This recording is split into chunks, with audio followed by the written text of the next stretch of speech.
মরশুম, আসলে উৎসব শেষ হয়ে হয় না তো, কনকনে ঠান্ডা।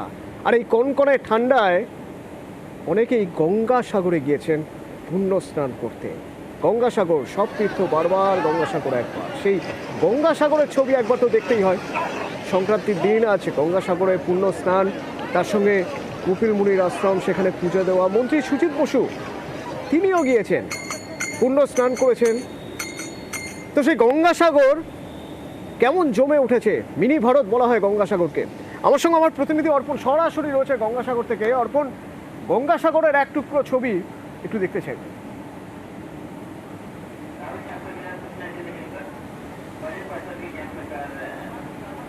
একদমই গঙ্গাসাগরে এক টুকরো ভারতকে বলা যেতেই পারে। গত কয়েকদিনে যে পুণ্যার্থীদের ভিড় আমরা লক্ষ্য করেছি, তাদের সঙ্গে কথা বলেছি, ভারতবর্ষের প্রতিটি প্রান্ত থেকে মানুষজন এই কপিল মুনির আশ্রম দর্শন, সেখানে পূজা এবং তার সঙ্গে মাহিক সন্ধিক্ষণে, সেই সন্ধিক্ষণে পুণ্য স্নান।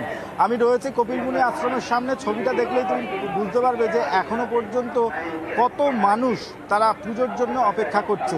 এবং এই যে ভিড়, এই ভিড় কিন্তু রাত্রি 12টা 13 মিনিট থেকে শুরু হয়েছে এবং আগামী আজকে রাত্রি 12টা 13 মিনিট পর্যন্ত এই পূজার যে মহেন্দ্রক্ষণ, সেই মহেন্দ্রক্ষণ থাকবে। এবং দেশের বিভিন্ন প্রান্ত থেকে যেমন সাধু সন্তরা এসছেন, তেমনই দেশের বিভিন্ন প্রান্ত থেকে পুণ্যার্থীরা এসছেন। গতকাল দুপুর পর্যন্ত যে পরিসংখ্যান জানানো হয়েছে, যা বিগত সবকটি বছরের যে ভিড়ের রেকর্ড, সেই রেকর্ডকে ছাড়িয়েছে। 65 লক্ষ মানুষ গতকাল দুপুর পর্যন্ত স্নান করেছেন। তারপর কেটে গেছে এখনও পর্যন্ত প্রায় 18 ঘন্টা। এই 18 ঘন্টায় সেই সংখ্যাটা কোথায় যাবে সেটা তুমি বুঝতেই পারছো। এবং প্রশাসনের তরফ থেকে এই গঙ্গা স্নানকে সম্পূর্ণরূপে নিরাপদ এবং কারোর কোনো অসুবিধে না হয় সেই কারণে কিন্তু একাধিক পদক্ষেপ নেওয়া হয়েছে। যেখানে স্নান চলছে সেখানে ত্রিস্তরীয় নিরাপত্তা ব্যবস্থা করা হয়েছে। এনডিআরএফ, ইন্ডিয়ান কোস্টগার্ড এবং তার সঙ্গে পুলিশ প্রশাসনের কঠোর নজরদারি। এবং বাবুঘাট আউটরাম ঘাট থেকে শুরু করে গঙ্গাসাগরের সি বিচ পর্যন্ত সেখানে দেখা গিয়েছে যে 1150টি সিসি ক্যামেরা, তার সঙ্গে 26টি ড্রোন দিয়ে মেগা কন্ট্রোল রুমে তার ফিড আসছে এবং সেখান থেকে এই ভিড়কে কন্ট্রোল করা হচ্ছে। সব মিলিয়ে বলা চলে যে ভারতবর্ষের প্রতিটি কোণার মানুষ এই মাহিক্ষণে তারা পুণ্য স্নান ছাড়তে গঙ্গাসাগরে উপস্থিত হয়েছেন। এখনও পর্যন্ত যা প্রশাসনিকভাবে জানানো হয়েছে, গতকাল দুপুর পর্যন্ত 65 লক্ষ। সেই সংখ্যাটা কিন্তু আজকে আবার দুপুরের পর সাংবাদিক বৈঠক করে তারা জানাবেন যে বিহার থেকে, উত্তরপ্রদেশ থেকে মানুষ এসেছেন, দূর দূর থেকে মানুষ এসেছেন এই পুণ্যতিথিতে মকর সংক্রান্তি স্নান করতে, গঙ্গা স্নানে। মন্ত্রীরাই বা বাদ যান কেন? সুজিত বসু মন্ত্রী, তাকে দেখালাম যেমন, তেমনি আরও 3 মন্ত্রীকে দেখুন স্নেহাশিস চক্রবর্তী, তারই সঙ্গে দেখুন পুলক রায় রয়েছেন, তার সঙ্গে দেখুন শোভনদেব চট্টোপাধ্যায়, তারাও গিয়েছেন পুণ্য স্নানের জন্য।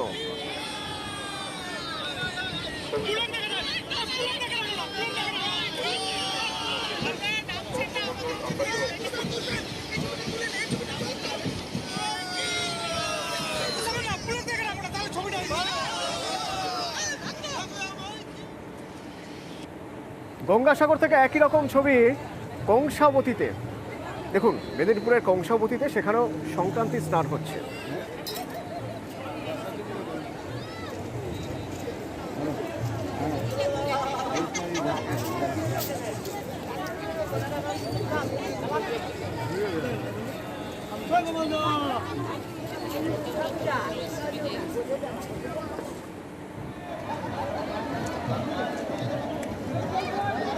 এবার বক্রেশ্বর পুণ্য স্নান মকর সংক্রান্তিতে পুণ্যলাভ, সেই পুণ্যলাভের আশায় যারা গিয়েছেন তাদের সঙ্গে কথা বলেছেন আমার প্রতিনিধি সুপ্রতিম। কি ছবি দেখতে পাচ্ছ? একদমই দেখো, সেটা হচ্ছে যে বীরভূমের বক্রেশ্বর যে উষ্ণ প্রস্রবণ, সেখানেও কিন্তু মকর সংক্রান্তির স্নান হলো। তবে এখানে স্নানের প্রকৃতি একটু আলাদা, কারণ হচ্ছে এখানে ঘন্টার পর ঘন্টা এখানে প্রাকৃতিক যে গরম জল রয়েছে, সেই গরম জলের মধ্যেই কিন্তু লোকজন স্নান করছে এবং এই জল থেকে কিন্তু উঠতেই চাইছে না। কারণ অন্যান্য জায়গায় ঠান্ডা জলের লোক হয়তো ডুব দিয়ে উঠে যায়, কিন্তু এখানে ঘন্টার পর ঘন্টা মকর স্নান করে যাচ্ছে। আর এই মকর স্নান ভোরবেলা থেকে শুরু হয়েছে, এখন ভিড় অনেকটাই কমে গেছে, যেহেতু যে জল রয়েছে সেই জলের একটা তাপমাত্রাও বাড়তে শুরু করেছে।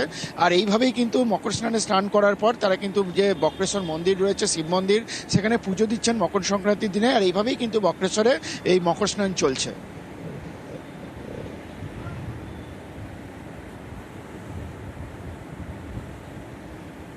বক্রেশ্বর মকর স্নান করতে, আর জল বিশেষ করে স্নান করার জন্য এসেছি। এত গরম জল প্রায় 1 ঘন্টা ধরেছিলাম, খুবই ভালো লাগছিল। আর মহাদেবও আছে, তার জন্য আরও তার মানে বিশেষ কারণ হলো আমরা স্নান করার জন্য এসেছিলাম। আমরা এখানে স্নান করতে এসেছি, মকর স্নান করতে। গরম জল বলে আমরা এখানে আমাদের বাঁকুড়া থেকে এখানে বক্রেশ্বরে জানি যে আমাদের বক্রেশ্বরে গরম জল আছে, তার জন্য এখানকে বক্রেশ্বরে এসেছি। গঙ্গাসাগরে চলছে পূর্ণ স্নান, ওদিকে জয়দেবের মেলা চলছে কেঁদুলিতে। আর টুসু রাঢ়বঙ্গে টুসু ভাষা নাচ 1 মাস ধরে ঘরে মেয়ের মতো রয়ে গিয়েছে যে টুসু অঘ্রাণের শেষ দিন থেকে 1 মাস ধরে বাড়িতে রাখা ছিল, সেই টুসু দেবীর আজ ভাষা।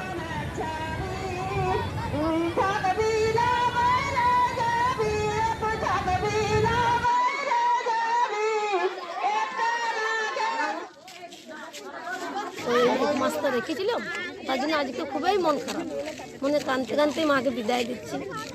ওই জন্য আনন্দ হচ্ছে, অত আনন্দ করতে হচ্ছে, একদমই মনে কষ্ট হচ্ছে। মেয়ের মতন তো, ওই জন্য মনে কষ্ট হচ্ছে, তার মধ্যেই আমাদের আনন্দ করতে হচ্ছে। আজকে চৌদল ভাসিয়ে স্নান করে বাড়ি ফিরবে। করে বাড়ি যাবো।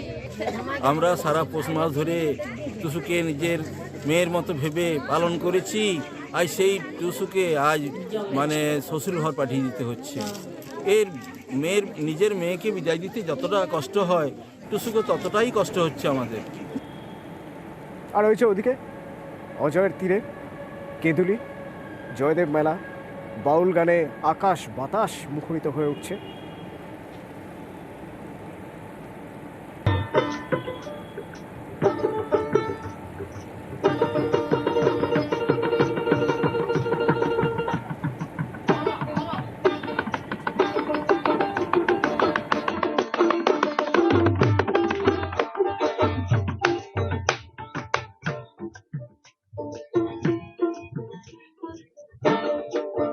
তোমার হাত ধরিয়ে যাব আমি, ও দয়া মন আমার, এই মনকে বোঝাবার জন্যই গান। মন তো মানে না, মন বোঝে না। তোমার হাত ধরিয়ে যাব আমি,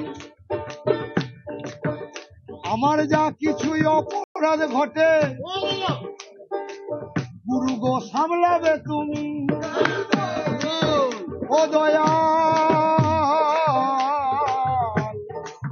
গুরু আমার। তোমার হাত ধরিয়ে যাব আমি, আমার যা কিছুই অপরাধ ঘটে গুরু গো সামলাবে তুমি। ওই আমার মা গোসাই হয় অন্তর্যামী, ওই আমার মা।